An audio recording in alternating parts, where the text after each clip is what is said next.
All right, everyone, thanks for joining. It is August 17th, 2023. This is episode 59 of the Hack My Homestead podcast. And today I've got an interview with Kody Hanner from TheHomesteadEducation.com.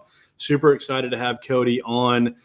She's been homeschooling her kids for 7 years now and homesteading at the same time. So really excited to jump in with her and find out about all the stuff that she's got going on. So Kody, can you hear me? I can. Great. Well, thanks so much for coming on the show. I'm super excited to talk to you today about homeschooling and your homesteading journey at the same time. For sure. So tell us a little bit about yourself. How did you get into this? It sounds like you kind of grew up in agricultural ranching space. So tell us about you. Absolutely. I kind of joke that I am a black sheep of the homesteading world because I kind of grew up doing this, but in a different sense. Of course, we didn't call it homesteading. We just called it life. Right. My dad had this really amazing story that I think just really builds as to who I am. When he was 13, he lived in Middle Tennessee and he hitchhiked out to California.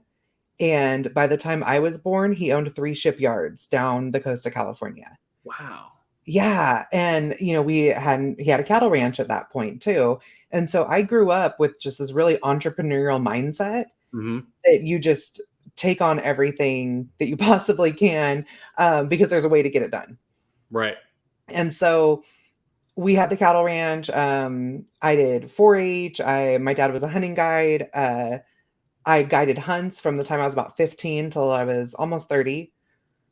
Kind of hunts? Pig hunts mainly. Okay. Yeah. So a lot of people don't realize how many pigs there are in California, but the wild pig population there is insane, and they can take out an entire vineyard in a night. Right. Yeah. So we did a lot of that, and it just seemed natural to major in agriculture at that point. And I worked in commercial ag for 10 years. And when my husband and I decided we wanted the heck out of California about 8 years ago, we moved to Oregon first and we started our farm. And after a year or so, we started homeschooling our kids, realized that was a better choice for us. Mm-hmm. And about a year before the pandemic, we were like, my husband got diagnosed with liver disease. And we were like, okay, we need to change how we do everything. Okay. And we bought 40 acres in Idaho, and kind of the rest is history on that one. I mean, we homeschool, we homestead, we grow about 80% of our own food or locally source it. Wow. So was that a bit of a culture shock for you going from California to Oregon to Idaho, or because you were already on the agricultural side of it, it's kind of talking the same people, just different space? Exactly. Most people don't realize how rural Northern California is. Mm-hmm. I actually don't see a huge difference between Northern California and North Idaho. Right. At least when it comes to a lot of the people I deal with, the terrain, those types of things. Gotcha. Interesting. Mm-hmm. And so how many kids are you homeschooling? You've got a small army, don't you? We do. We have 6 kids. Okay. 2 are actually already graduated. Okay. I'm homeschooling 3 right now, 2 14-year-olds and a 6-year-old. My 3-year-old thinks he's being homeschooled. But he's we call him Stitch because he's a little feral. Okay. And so at 3.5, he still doesn't talk. So we just kind of roll with what he does. The kid's brilliant. Like the other day, I don't know what went through his head, but he decided that one of our dogs needed an IV. Okay. And so he went to the cabinet and gathered up all the things you need to start an IV and tried to start an IV on our dog. So, Okay. And that 3-year-old, he knew where the supplies were and what he needed. Mm-hmm. I mean, he had the tubing, he had a needle, he had a bag of fluid and some anti-nausea meds. Okay. Maybe he saw the dog throw up or something and he said, hey, I need to help a dog out. I don't know. He disappeared for a couple of minutes, which is always a bad sign with this kid. And he comes out, he's got the tube wrapped around his arm and he's like, Dixie girl. And he's trying to, get the needle in her leg. And I was like, full meltdown, but kind of a proud moment at the same time. Yeah, no doubt. Yeah. No, that is excellent that he knew where to go. He knew what to get. He knew what the process was. That means he's paying attention and he's learning with the other kids. So yeah, he just doesn't care to talk to us.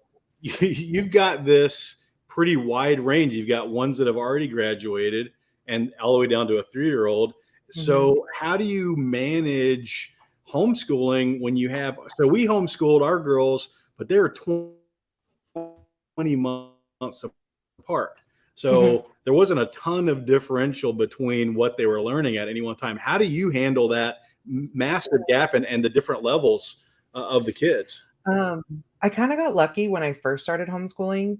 And I don't know if this was luck or not, but my stepsons, which are my older boys, which the nature of our family relationship, they're my sons, but um, they were a Mm-hmm. little behind. They had just lost their mom a couple years before. We were just kind of trying to help them. And so they were a little behind, like math wise and English. Whereas the twins are actually, they were 4 years younger than the youngest boy, but they were really ahead. So I was Okay. able to right off the bat teach everybody the same math, the same English, and then we would use age appropriate history, but I would make sure everybody was doing US history at the same time or world cultures or whatever it was we were doing that year. Mm-hmm. And that's really worked now that a couple, so our oldest son, he has gone off, done his own thing. Our 18-year-old, he's actually at 15, he said, I can't do school anymore. And my husband and I were like, thank goodness, because we weren't going to survive teaching you 3 more years.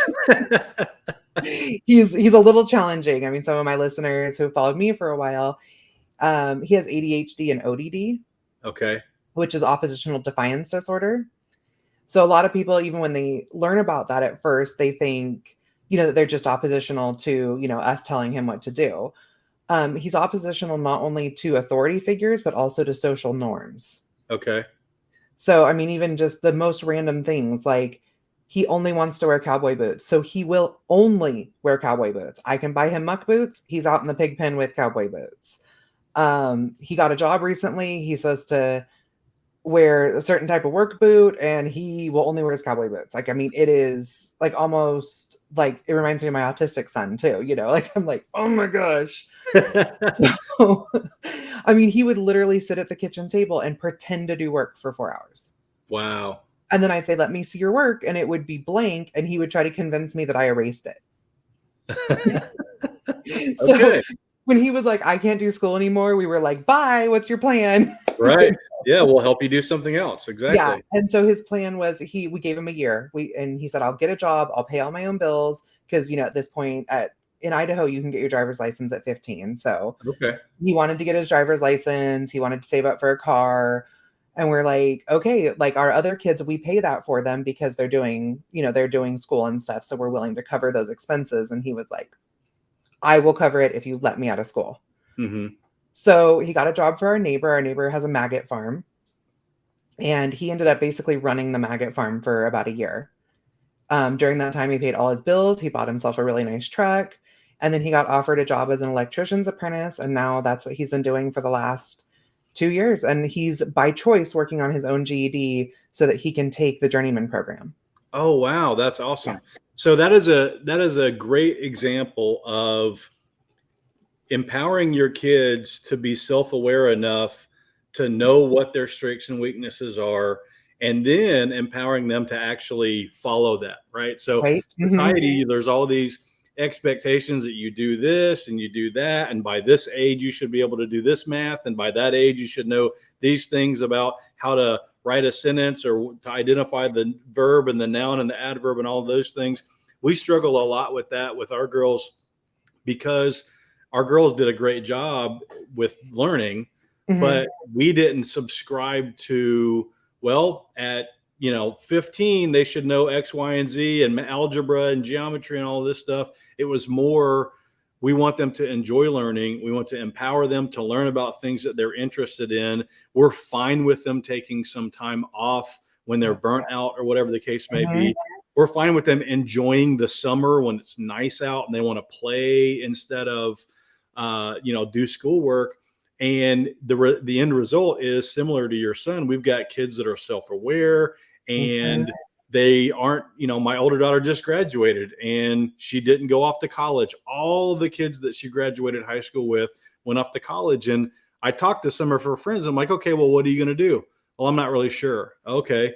Well, so how are you paying for college? Well, student loans. I got a little bit of a scholarship over here. And it's like, man, That's a lot. that's a big leap to, because of societal norms, take on debt without any idea of how you're going to make money to pay for Right. that debt down the road, or whether the debt funded degree is going to have anything to do with what you actually like to do. So, Mhm. I mean, how you said you've got two 14-year-old twins, is that Mhm. right? Yeah.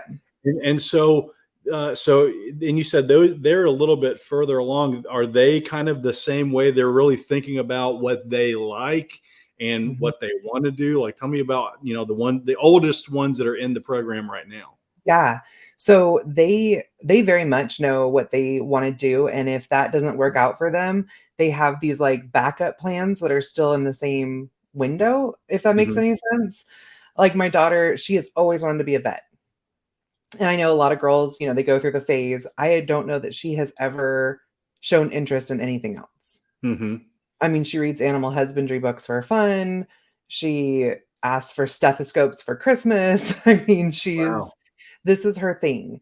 But she's also had really open conversations with me about, I want to go to college. This is what I want to do, but I want to major in, perhaps wildlife biology or even ag, like do ag science or animal science Hmm. and like ag business with it. She's like, because I know there's a lot of other fields I can go into if I start going to school for something I already know I love, but then decide that vet school isn't right for me. Right. So she's already evaluated some adjacent industries that she could move Mhm.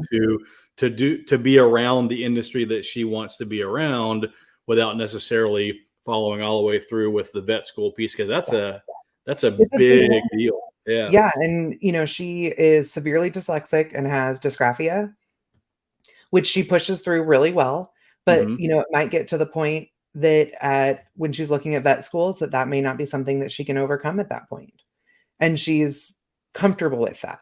Hmm. Whereas my son, he always wanted to be an engineer, and recently he's like, "Mom, I just wanna be a farmer." It's like, Right. well, there's something, known as an ag engineer, and I mean, like, bam, like, eyes wide open. He still wants to be a crop farmer, but he's like, "I could be a crop farmer, and then I could design, like, new equipment for my cows and stuff," and I was like, "Yeah, that's actually a really legit business," and so I have him working on a project that I wanna sell through my business to see if he can figure it out and engineer it and figure out a way to have it manufactured, so he's already working on those skills. Oh, that's brilliant. I love that. So, with you having kids all the way through the different ages, uh, are there groups in your area that you're a part of, like co-ops or anything like that? Or are Mhm. you doing all this by yourself? Well, I mean, as far as their actual education, I do it all myself. My husband helps. He's a disabled vet, so he's home with us. And so we do it where I'm really busy running my business and he's busy with our farm. So he'll go out in the mornings, like while I'm doing morning work with the kids and do some farm chores. And then he comes in around lunch, and that's when I do like their algebra lesson with them.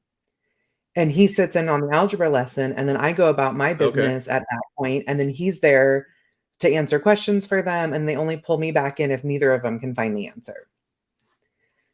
And that's really helpful. And then we are involved with a co-op, which it is an academic co-op, but it's more we're in a very rural area, so it's a chance for the kids to come together, have social time in an academic setting, and learn how to learn alongside other kids, learn a little bit of, competition and expectations. Our co-op Hmm. doesn't really do any homework.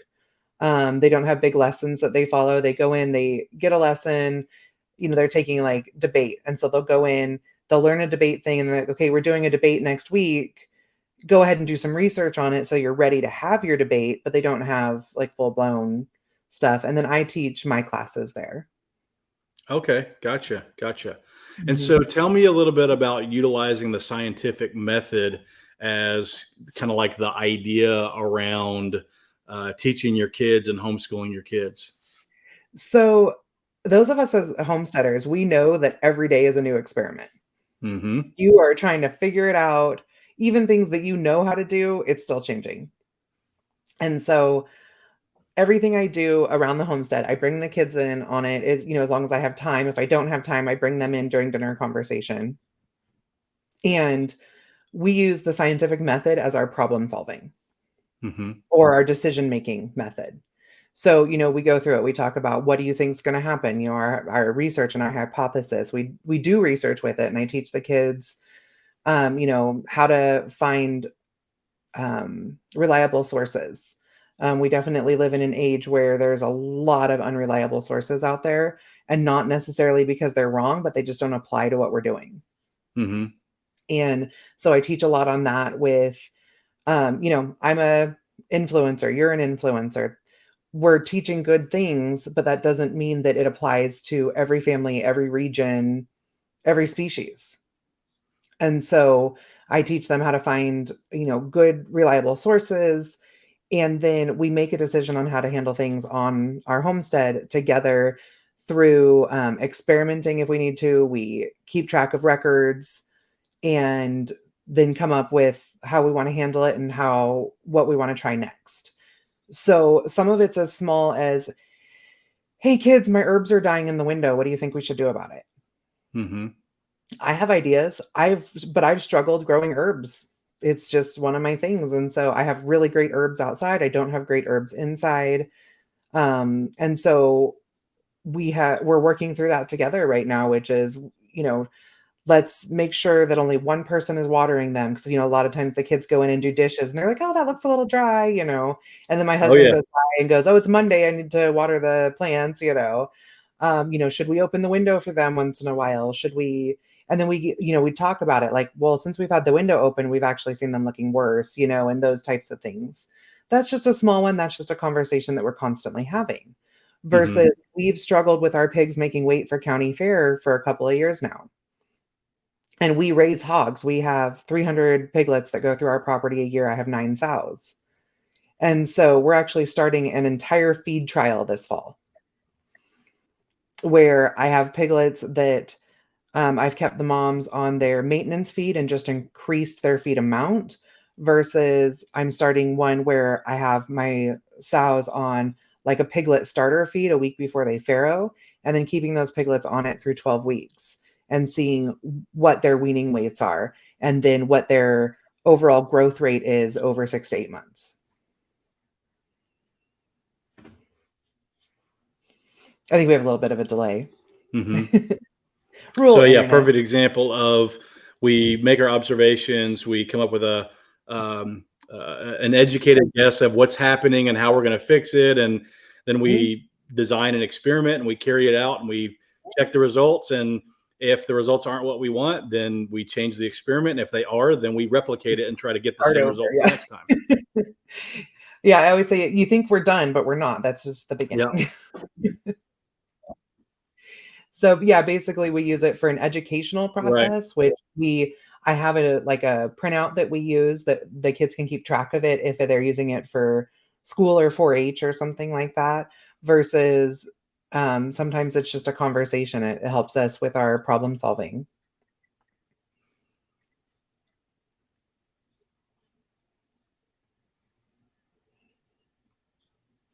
Gotcha. Gotcha. Let me see here. I think I'm having a little bit of an internet connectivity issue. Let me just, yeah, it's a little bit slow, but I was getting a little bit jumpy on you, but we should be recording on both ends. So everything should be fine once Perfect. everything gets posted. And No so your worries. I just kind of youngest, stopped so we could catch up. there you go. So your youngest is 3 and he's not technically a participant in the homeschooling, but he's a participant on the homestead. And Oh yeah. so is he kind of following his 6-year-old brother around and just really observing everything that's going on there? Is that kind of how he is absorbing all that? So much. Oh, and he is glued to my husband. So my husband's always working on equipment. Hmm. I caught him out there trying to jumpstart a tractor the other day. So he just wants to do everything that everyone else is doing. Recently, my 6-year-old got promoted to chicken manager. The kids get management jobs. So my 6-year-old got promoted to chicken manager. And so my little guy Branch, he wants to be as part of it as anything. So then we got our Wade, my 6-year-old, got his first opportunity to do chickens from start to finish. So he helped me pick them out online. Then he went with me to the post office to pick them up.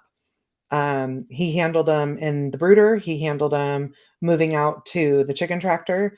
His 14-year-old brother helped him move the chicken tractor every couple of days, but he was still part of it. And then come butcher day, they both helped with butchering. The little guy followed brother around during the whole feeding process and stuff. But then they both helped with butchering. They watched the whole process, carrying chickens over to dad after he'd already, dispatched them. And then they helped me cook dinner. And so they got Nice. to all the way from picking out their birds all the way to helping me put it on the table. Mm-hmm. Mm-hmm. And I let That's them have awesome. yeah. I give them to them as management positions so that it's not just, it's your job to go feed. It's your job to manage these birds completely. Mm-hmm. I So obviously other guide than them at the younger ages. right, other than chickens, what else are you guys doing on your homestead? So pork is our biggest product. We raise that for ourselves, but then I also sell piglets, whole hogs, half hogs, and retail cuts, and then of course breeders. Um, and then we have dairy cows, we have beef cows, laying hens, meat hens.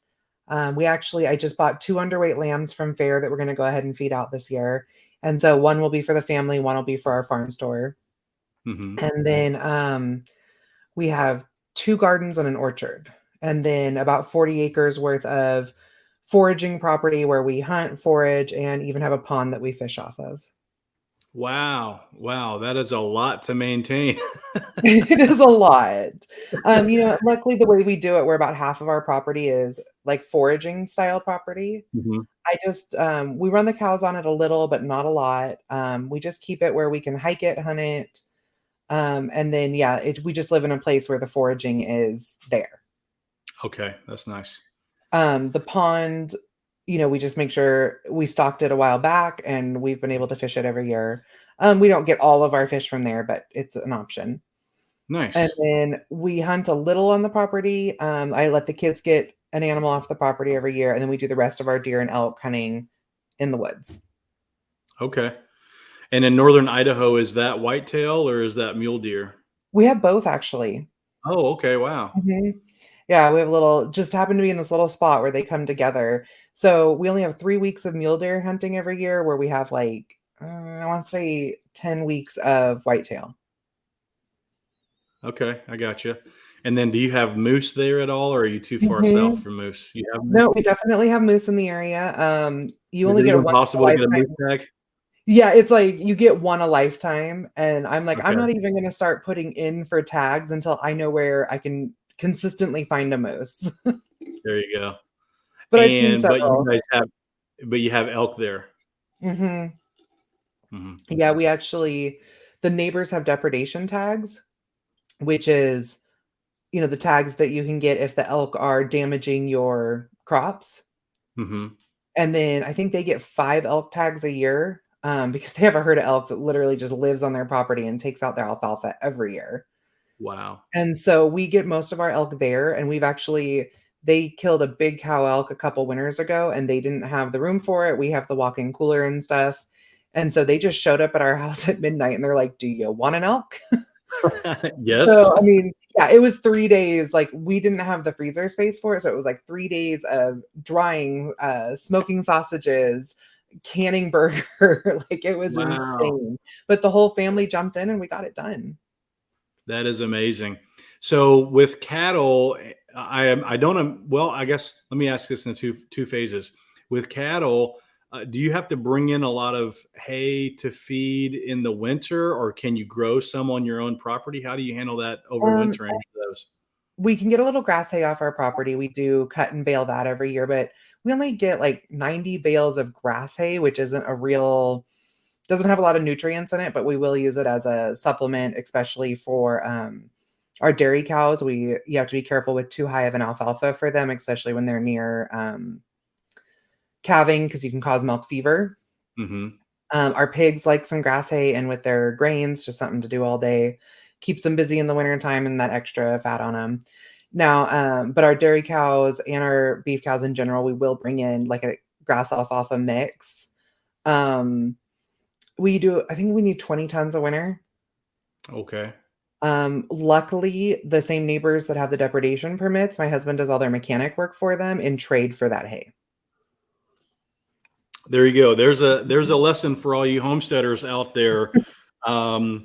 There's value in knowing a trade and being able to trade that knowledge and that ability, because sometimes you know something that you can't necessarily turn into a job, or maybe you don't want to turn that Mhm. into a job, but you can turn it into value for your neighbors or other people in your community, and in return get things that are helpful for you. So if you're getting that many tons of hay every year in return for doing some mechanic work, I'd say that's a great trade.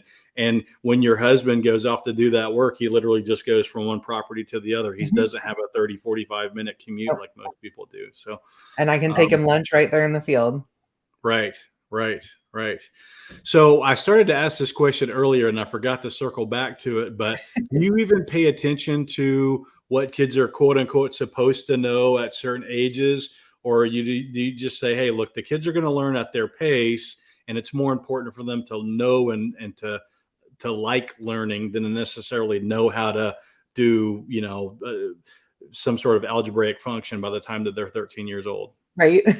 I do a little of each, honestly. Hmm. I kinda joke that we're traditional eclectic unschoolers. I love that. So, Okay. that means that a couple days a week, I am really structured. Like, we get our Hmm. math and our English in and make sure that they have those skills that they need for their base.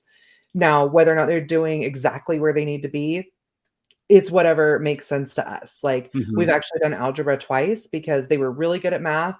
We got into algebra and they hit a wall and they weren't comfortable with it. And I said, let's walk away from it for the year. I travel to homeschool conventions with my kids for my business. And so I took them to every single one and said, look at every algebra curriculum here and find one that makes sense to you. Hmm. I let them pick a lot of their own curriculum because then Okay. they're on board.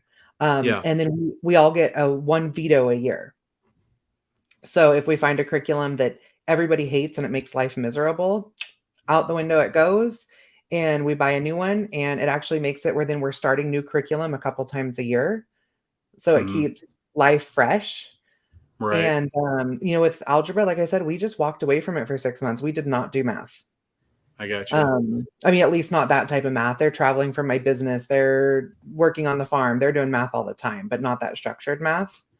Right. Um, so whereas like my daughter, she's really dyslexic, and so she, as a freshman, she's doing about 7th grade English.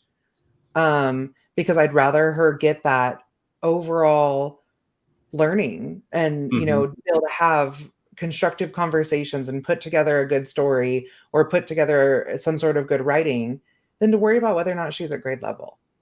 Right. Right. And then instead of sitting with her and like making her do like syllable learning to try to uh, learn to spell or something like that. She types out a lot of her work where she gets the instant feedback so she can learn to spell there. And then she actually teaches my 6-year-old his English. Okay. So that's where she gets to relearn all her fundamentals. Yeah. No, that's what is that stat? You retain 90% of what you teach and Mhm. 10% of what you hear.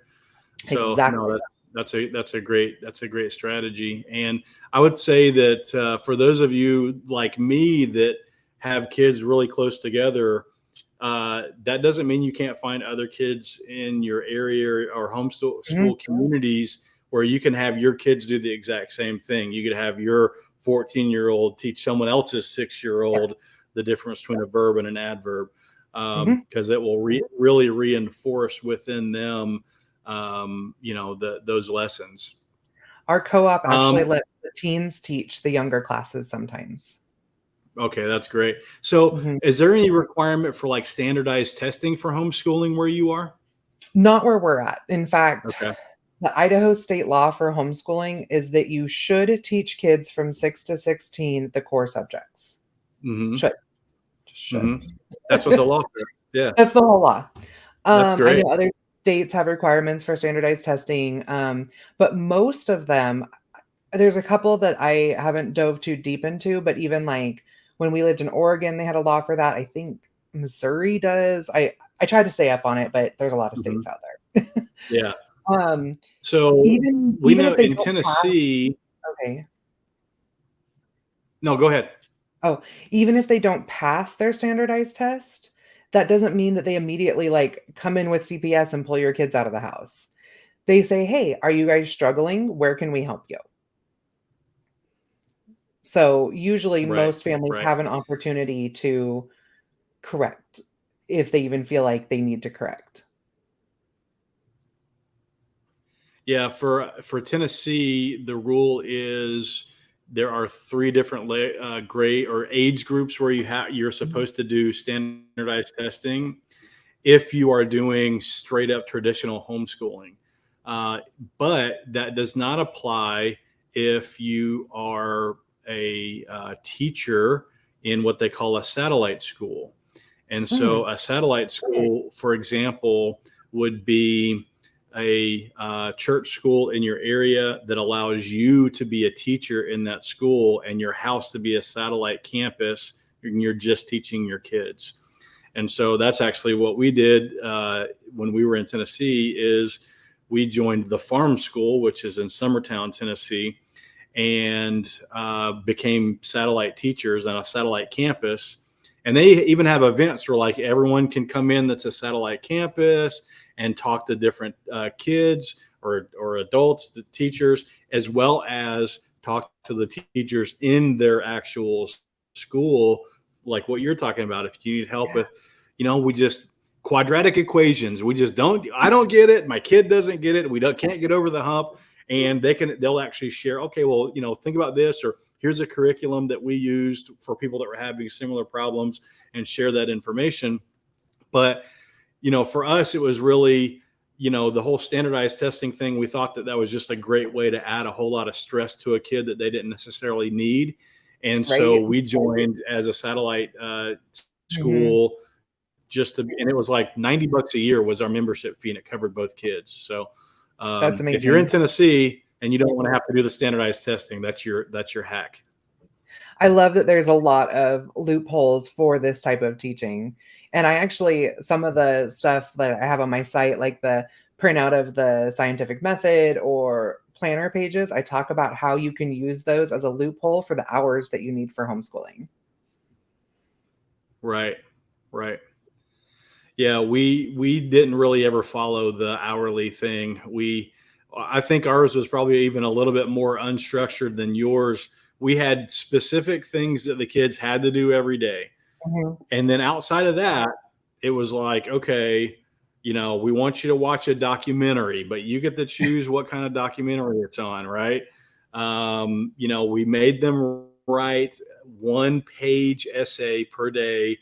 We found out like years later when they were coming clean that they would start recycling them, because when you've got 200 essays for that year and you turn in one that you turned in 150 days ago, mom and dad aren't paying that much attention to know. So they were Right, I actually think they're smart enough harsher to than figure me. out a I way to like game do the system. they do like 1 essay a month in my house. Okay.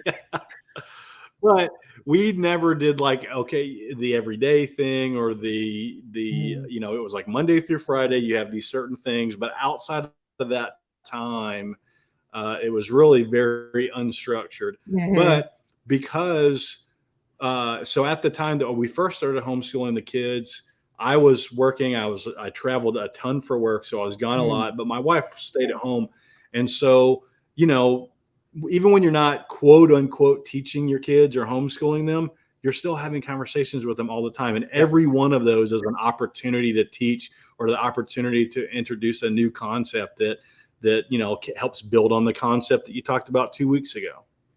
Yep. Oh, the 100%. I mean, that's like I said, we do a couple days of like really structured, like you need to get your stuff in. Other than that, my goodness, we're learning while doing. It's Hmm. the farm, it's my business, it's 4-H, it's the fire department, that's where they're learning. Right. So how many trips are you guys taking as a family every year to homestead or homeschool conferences? In the past, it was a couple a year. This year was Uh-huh. 19. Ooh, I listened to one of your recent podcasts and you were talking about all the different things. And I was just like, how do you run a homestead? You've got like 4 or 5 different lines within your business. Yep. You're writing curriculum. You've got 6 kids and you're going to 19 conferences. And I think you're hosting one as well next month. Yes, yes. I have a great team. All right. So tell us. Okay. Okay. The conferences, not everybody goes to every conference. So one kid Okay. goes to me or my husband if we have someone who can step in. They only one person goes with me to each conference unless it's like a local conference. Um, and then we did take everybody to one homeschool conference this year as a group. And we did it as like the twins' 8th grade graduation, and we went to SeaWorld and just made it a fun trip. And then we're all driving to Homesteaders of America this year. And then a week later, we're at Indiana Homesteading Conference. So we'll all be there. You're going to drive from Oregon to Virginia. Yeah. Well, Idaho. But Wow. we love it. We did it last year in a motorhome. This year, we're going to do it in an SUV because the motorhome was horrible. Okay. And then we just hire a farm sitter. And then I have an assistant that works in the house 3 days a week.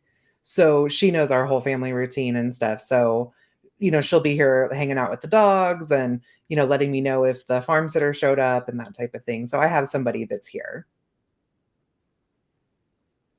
I got you. Okay. All right. Yeah. Well, I think the one I listened to, you were just coming back from that conference. And I just, in my head, I'm thinking all of these trips with all of these kids and everything else. But it makes a lot more sense that that one trip served multiple purposes and everyone went Yeah. to it. Uh-huh.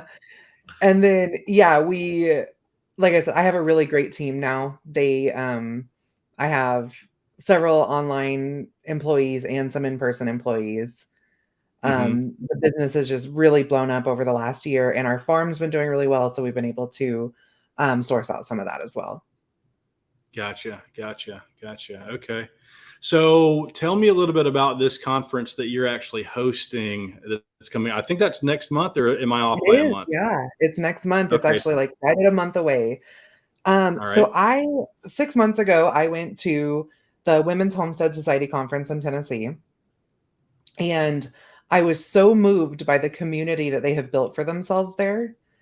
Not just to support each other like emotionally and cheerlead for each other, but also they were talking about someone's cow went down and they were all over there helping each other.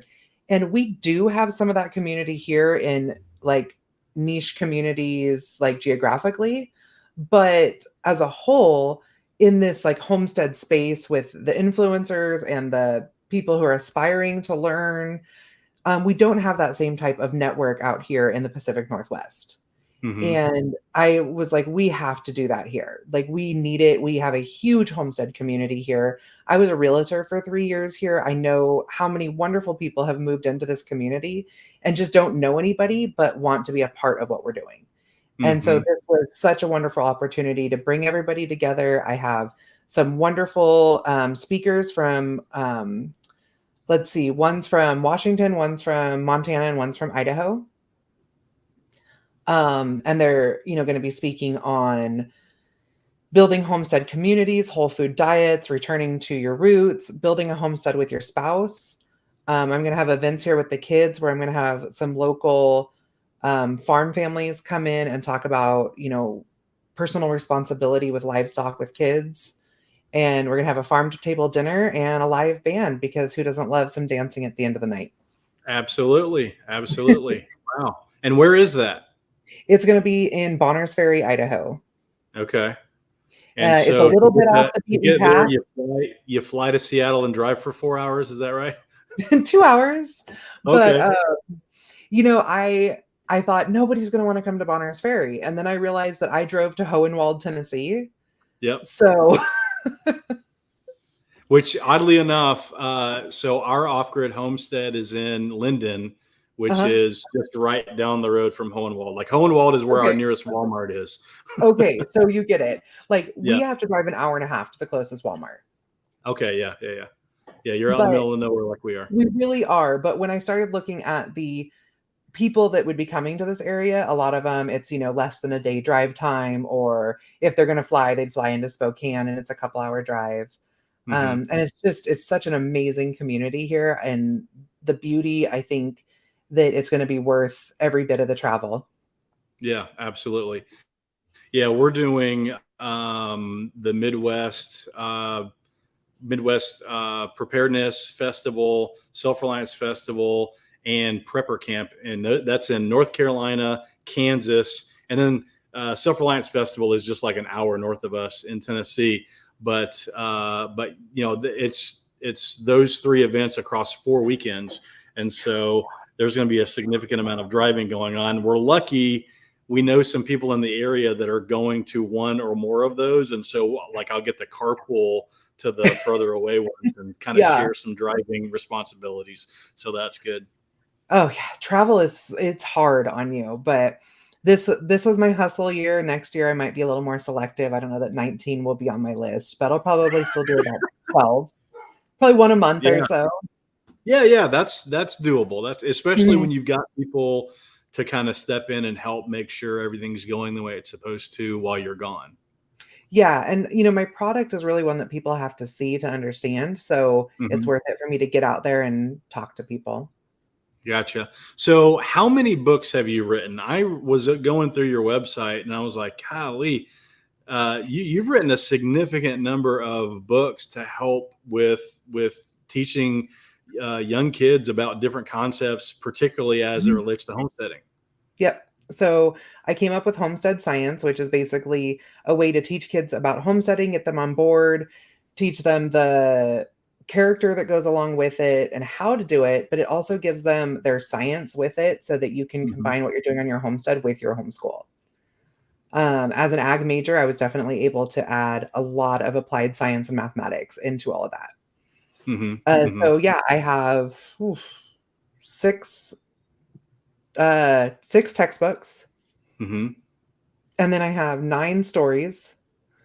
Plus, I've also put together several other small ebooks on, learning how to cook homemade and save money. I know a lot of homemade cooking when you first get started, it's really expensive. So teaching how to do that. I have a homesteader's guide to relocation, which not only does it teach you how to, buy land and stuff like that in a new area, it also has a really wonderful spreadsheet or a chart on all the food freedom and homeschooling laws in every state. Oh, wow. And a lot of really great worksheets to fill out when you're looking at homesteads, because whether you have always lived rurally or this is your first time trying to live rural, there's a lot of information that we just don't always have and that realtors aren't going to put out there for you. And there are a significant number of things that you don't even know will be a problem for you until after you buy the property, move there, and start trying to homestead. Absolutely. So at least it gives you like a really good list of what you want to look at and why you want to look at that. Gotcha. And so the homestead science curriculum, is that kind of like tiered, or is it aimed at a specific age group? I have stuff for preschool, upper and lower grade school. And then also I have a junior high school book called Introduction to Homestead Science. It is a 300-page textbook with a 200-page workbook. It's very comprehensive. I have a lot of adults that buy it too, because it's just laid out really in that sense that works for people that are.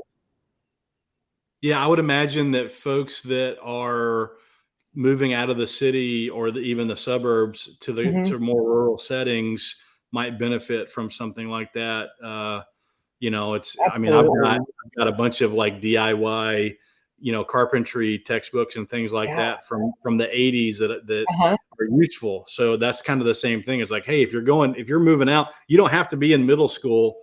You just have to be at a middle school reading level to take advantage of Right? those books. Exactly.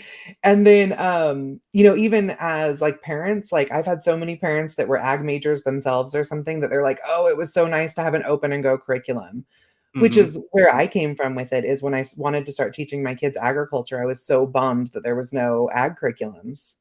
And so Right. I basically created an ag curriculum that's more focused on small scale farming and self-sufficiency. Wow. Wow.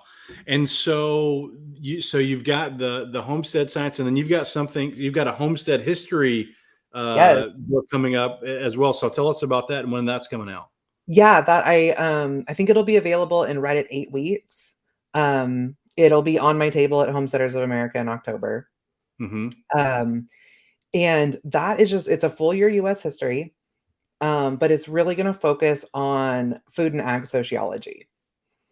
So instead of, you know, it's important to know why battles happened. It's important to know the government behind the wars that we went into, and that's great. And kids get what 3 or 4 different years of US history throughout their schooling.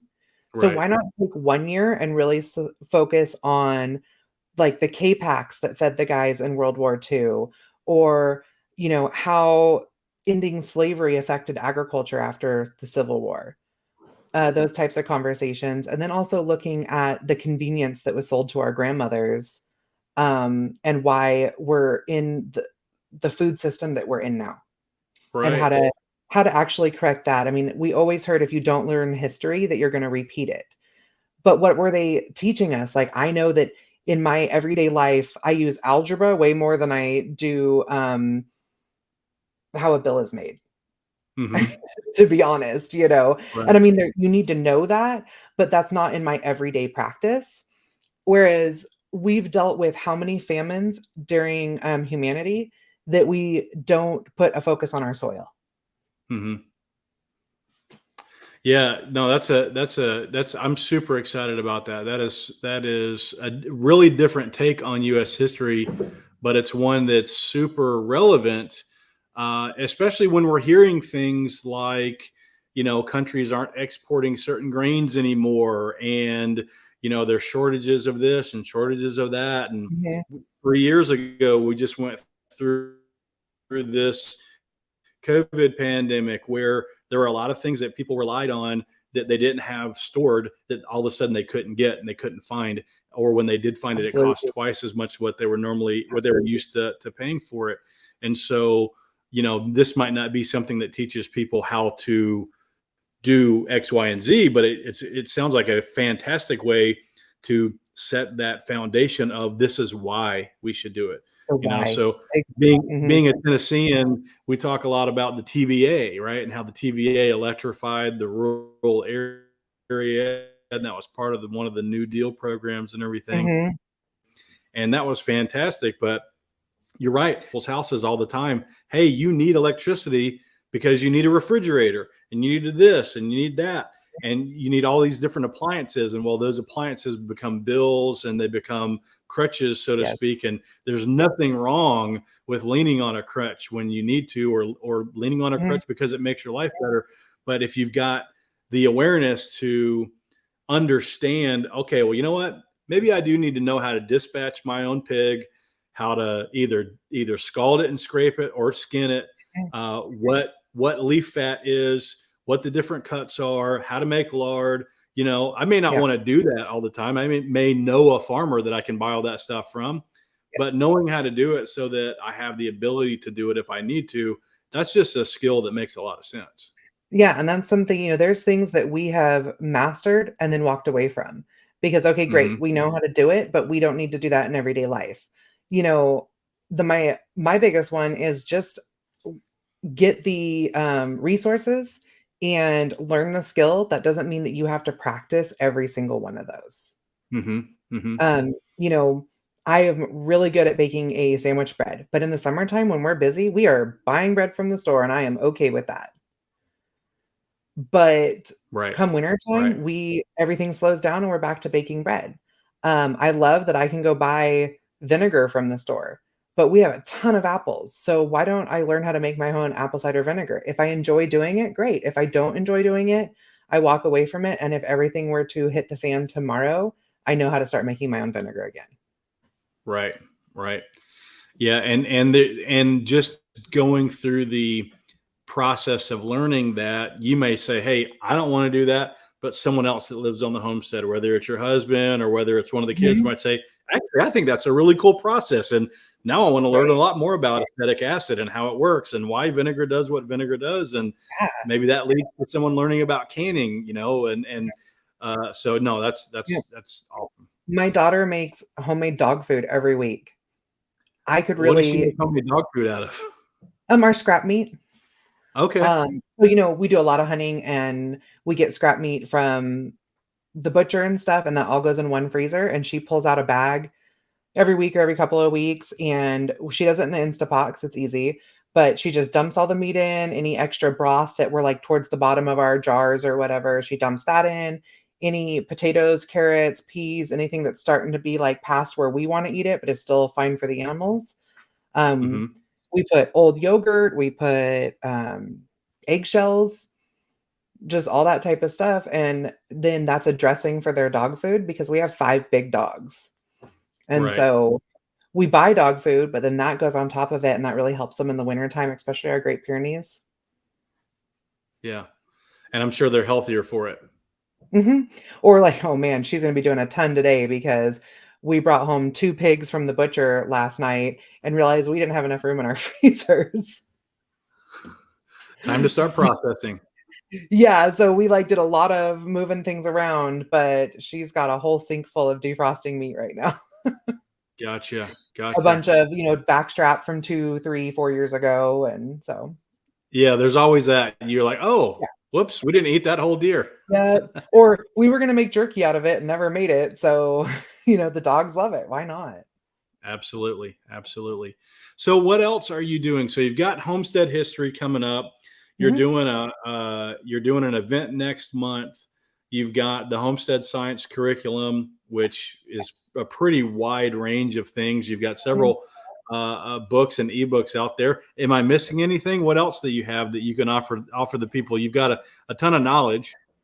Goodness, I don't know. No, I wanna keep this homestead science moving, I wanna keep it moving forward because I think a lot of people are really excited about it, and it gives applicable skills to all ages.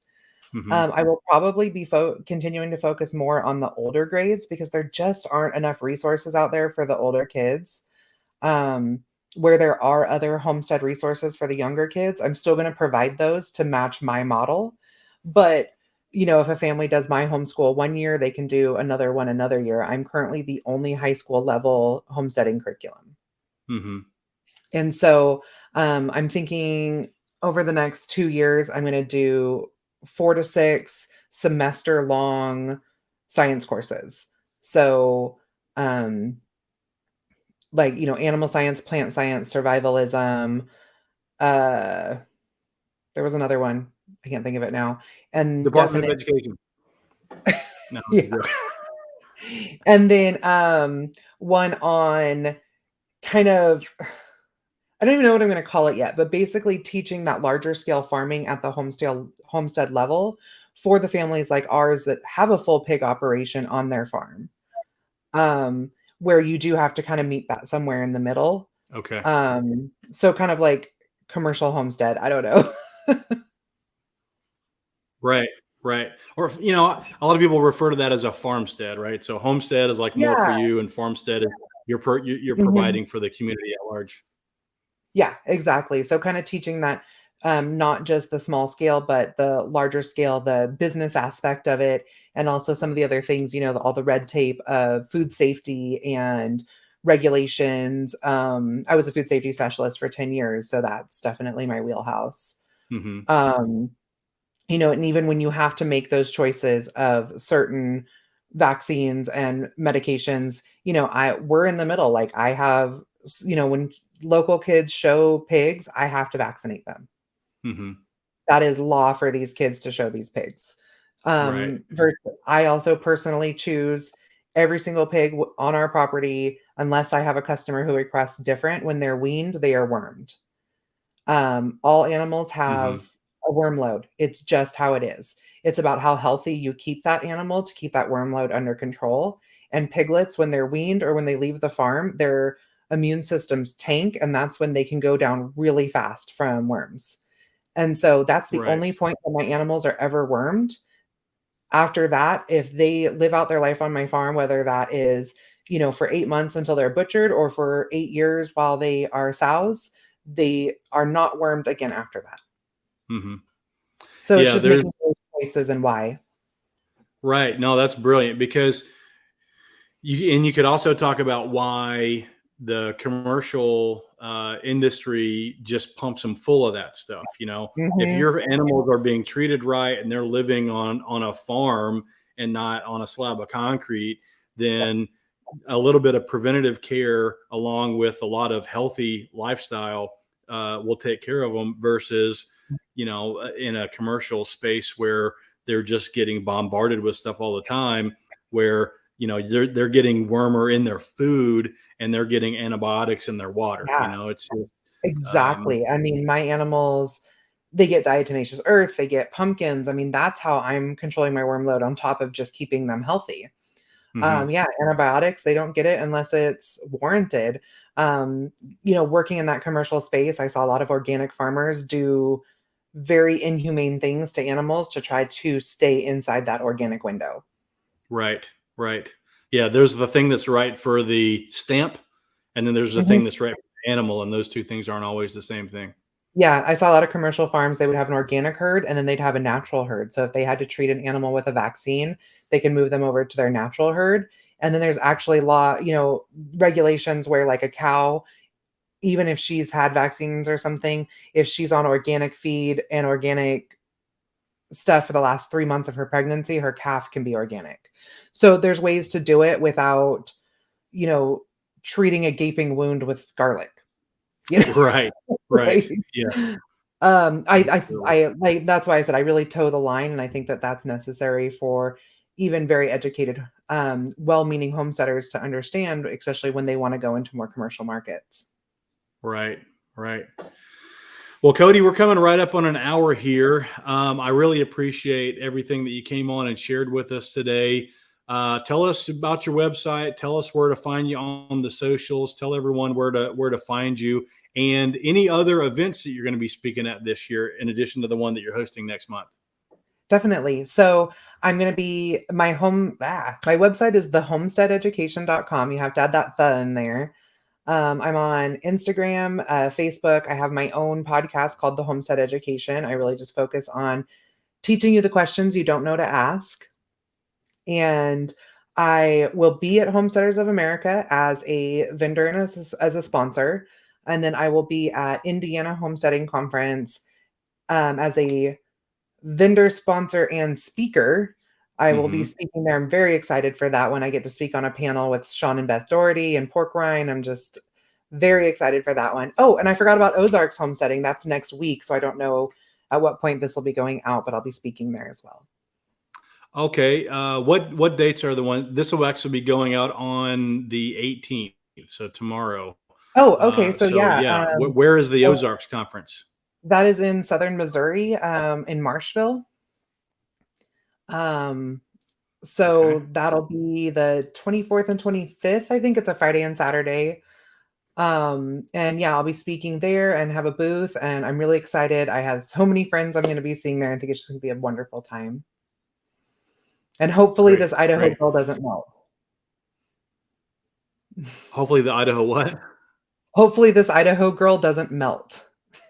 Oh, yeah. Well, hey, yeah, I think we're past the super heat, but it's still definitely summer. Well, we just did a week in no, oh yeah, a week in Texas where it was like 111 while we were there. So maybe the Ozarks will be nice. Yes, no, they'll definitely be nice compared to that for sure. Yeah. So, Yeah. all right. All right. Well, thanks everyone for joining us today, and thanks Kody for coming on and stuff as well. Thank you for having me. I really enjoyed it.